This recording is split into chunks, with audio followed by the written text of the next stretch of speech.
Olá pessoal, Administração Financeira, aula Introdução, parte 2, Objetivo da Administração Financeira. Começando de forma bem simples, quem contrata o administrador financeiro de uma empresa, o gerente financeiro, o diretor financeiro, é o dono da empresa. O que interessa a ele? Interessa o capital remunerado, na forma de dividendos, interessa o patrimônio valorizado.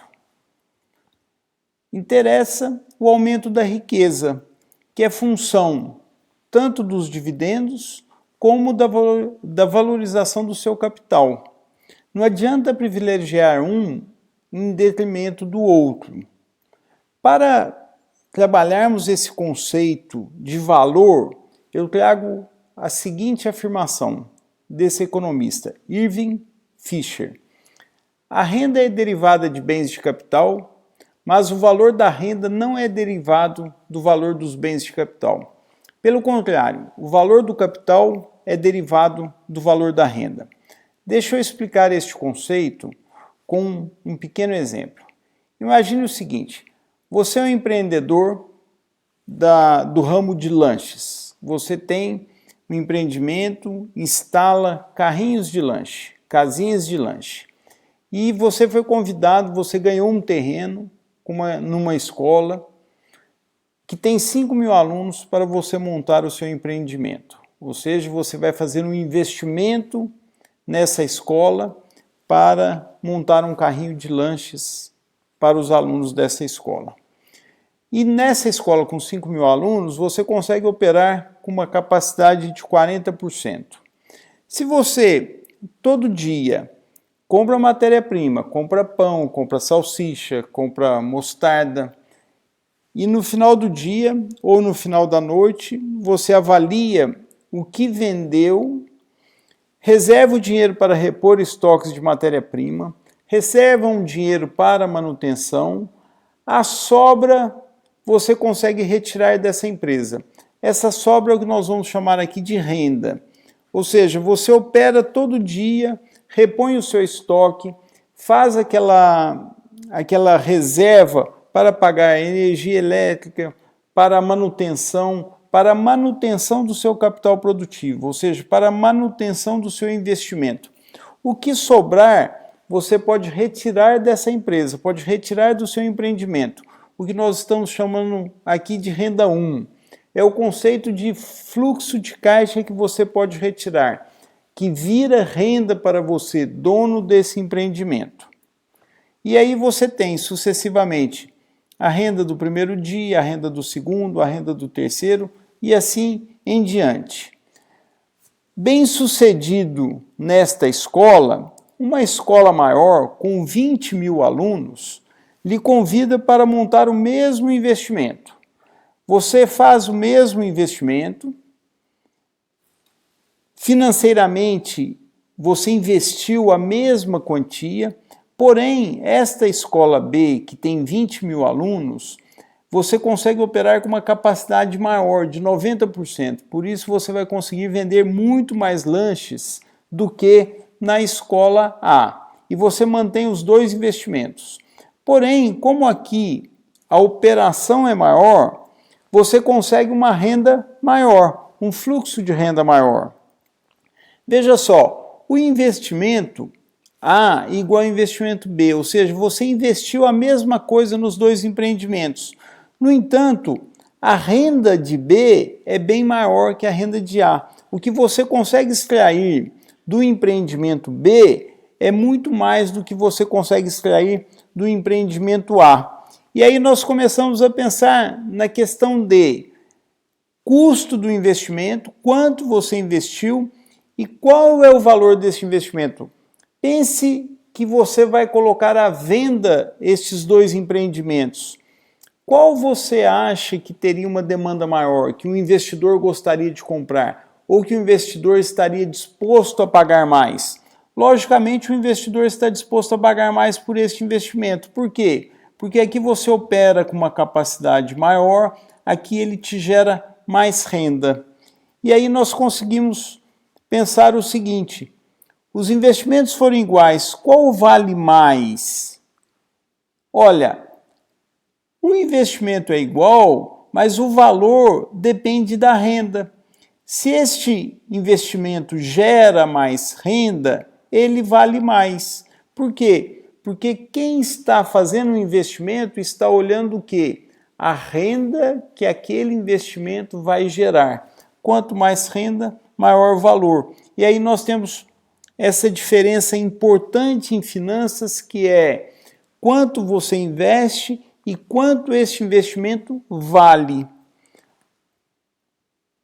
E aí nós voltamos o quê? Nós voltamos àquela afirmação do Fischer. Olha só, a renda é derivada de bens de capital, ou seja, o bem de capital gera a renda. Mas o valor da renda não é derivado do valor dos bens de capital. Pelo contrário, o valor do bem de capital é derivado da renda. Colocando de outra forma, o valor do bem de capital é função da renda. Olha só, o bem de capital gera a renda. O valor do bem de capital depende da renda que ele gera. Então, quanto mais renda, maior o valor. E aí nós temos a lógica estabelecida nessa afirmação. Uma lógica completamente precisa e importante para pensarmos tudo que vem pela frente na área de finanças. Eu vou trazer aqui, para deixar um pouco mais claro, um exemplo de um título financeiro, um CDB. Olha só, qual o resgate de uma aplicação de 100 a 2% ao ano por um ano? Se você aplicar 100, você resgata 102. Veja que a incógnita está no valor futuro. Eu vou fazer a pergunta de forma um pouco diferente. Quanto você estaria disposto a pagar por um CDB que lhe desse o direito de receber 102 daqui a um ano? Olha só, a incógnita que estava no valor futuro, ela passa para o valor presente. E nós avaliamos o CDB olhando o que o CDB gera. Essa é a lógica de finanças, é a lógica daquele exemplo do carrinho de cachorro-quente. É a lógica que eu avalio um bem, eu avalio um título financeiro a partir do quê? A partir do que ele gera, ou a partir do potencial riqueza que o bem de capital gera. Essa é a lógica importante em finanças. E aí nós temos aqui mais um exemplo para vocês avaliarem depois, com duas situações, juros básicos 2,25%, a mudança de juros básicos 2%. Estou assumindo que os juros básicos viram a taxa de desconto que você vai avaliar esses títulos. Pensem nesses números, pensem nesse conceito. E aqui mais uma pergunta que eu coloco um exemplo com 2 períodos. Aqui está, nós temos aqui data 0, dezembro de 2019, aqui nós temos data 1, que vem em dezembro de 2020, e aqui a data 2, que será dezembro de 2021. Aqui tem 2 perguntas de avaliação, você pense conceitualmente nisso, avalie esses cálculos e responda a seguinte pergunta. Se o investidor comprar o título na data 0 por este valor e vender o título na data 1 por este valor, qual foi a rentabilidade dele? Você chegará a uma rentabilidade diferente das taxas de desconto.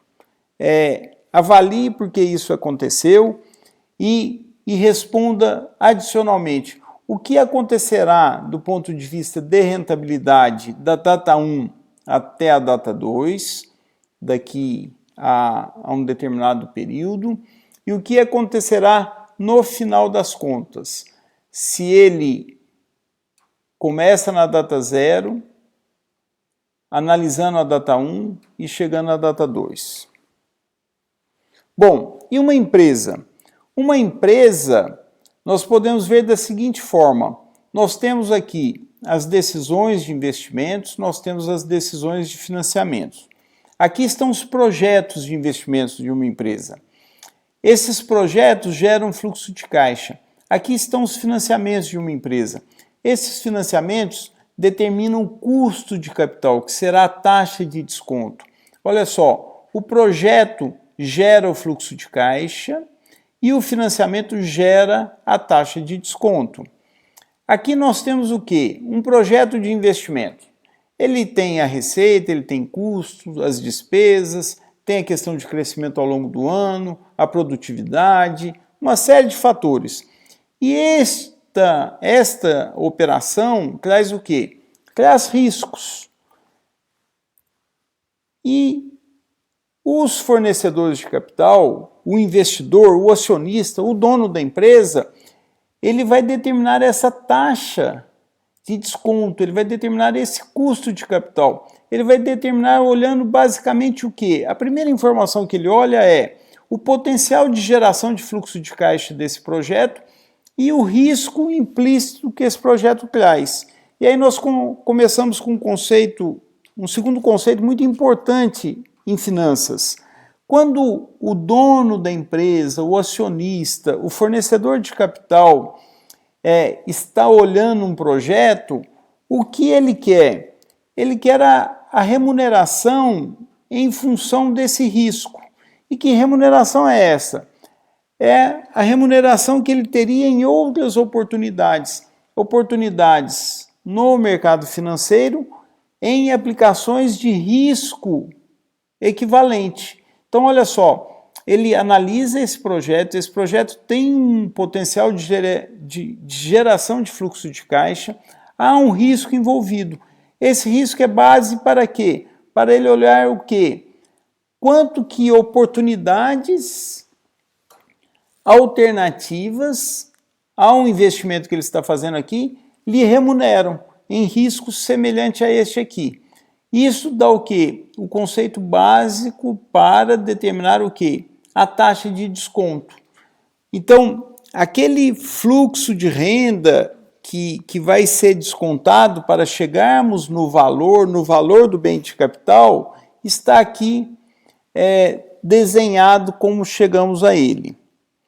Olha só, o custo de oportunidade, como eu disse, é o retorno esperado que os investidores esperam ter no projeto da empresa aqui, se ele fosse todo financiado por capital próprio.